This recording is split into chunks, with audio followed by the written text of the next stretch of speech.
Deportation for what? Stop resisting! He's not resisting! He's not resisting!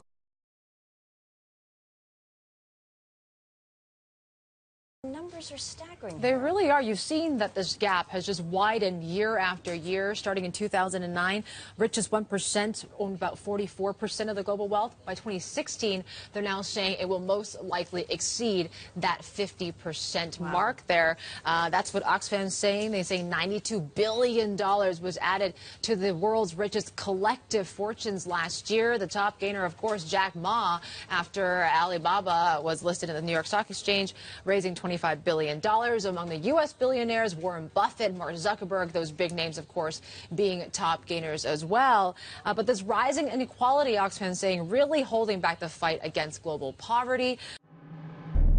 The price of oil has plunged, falling to the lowest level since the 2009 economic crisis. But this isn't just about money lost in trading pits or saved at the gas pump. Oil is a signal for the global economy. It powers the planet, supplying 1/3 of all energy consumed. So, in a sense, the economic activity of billions of people is reflected in the price of a single barrel of crude. Let's break down the global game of supply and demand that's driving the drop.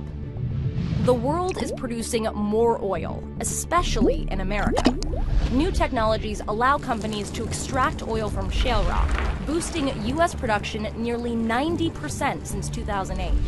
Meanwhile, OPEC, the international cartel that represents many of the biggest oil-producing nations, isn't turning off its spigot, keeping production levels stable. While new oil floods the market, demand is falling.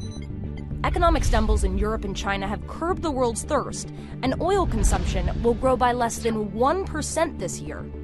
Low demand, high supply. A perfect recipe for falling prices, which helps one part of the economy and hurts another. Who's benefiting? Consumers.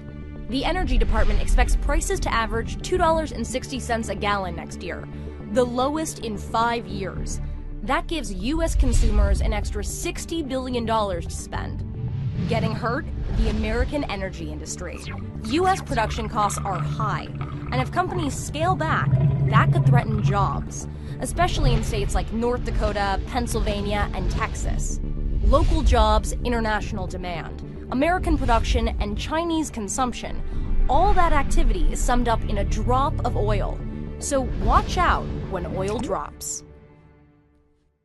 Major highway in one of America's biggest cities is shut down this morning after a deadly collapse. Crews were preparing to demolish an old bridge in Ohio when part of it fell. A construction worker was killed and a semi-truck driver was hurt when he ran into the debris. This will be a mess. It's not should or could. It will be. We anticipate at least a 48-hour closure of I-75 South. America's network of bridges is under increasing scrutiny. 1 in 9 bridges across the country has been rated deficient by the American Society of Civil Engineers. Of the 27,000 bridges in Ohio, more than 1 in 5 is in need of serious repair, replacement, or fails to meet today's standards. Secret Service says multiple gunshots were fired from a vehicle driving past Vice President Joe Biden's Greenville home Saturday night. The Vice President and his wife were not home at the time. The incident happened at about 8:25 as the vehicle drove down Barley Mill Road at a high rate of speed. The latest developments now on a hospital shooting in Boston we first told you about at noon today. We've just learned that a cardiovascular surgeon at Brigham and Women's Hospital, 44-year-old Dr. Michael Davidson, has died from his injuries after a man walked into the hospital and shot the surgeon before turning the gun on himself. That doctor, a cardiac surgeon who has not been identified, was shot twice. A doctor from Brigham and Women's who sustained what we believe to be 2 gunshot wounds at this time. He's in life-threatening condition.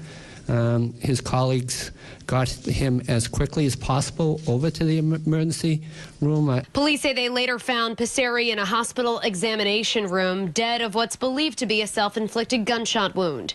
Police say he is not a doctor at the hospital, and they don't believe he was a former patient. They're still trying to put together what connection, if any, there was between the victim and shooter. Police in Central Florida responded to a deadly shooting inside a mall Saturday morning.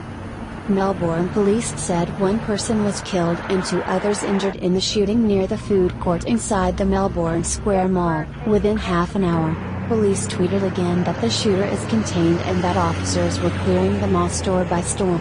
Store employees were instructed to exit the mall through their rear entrances. It was a frightening experience, something that you don't ever want anybody to experience, Tickle told the paper.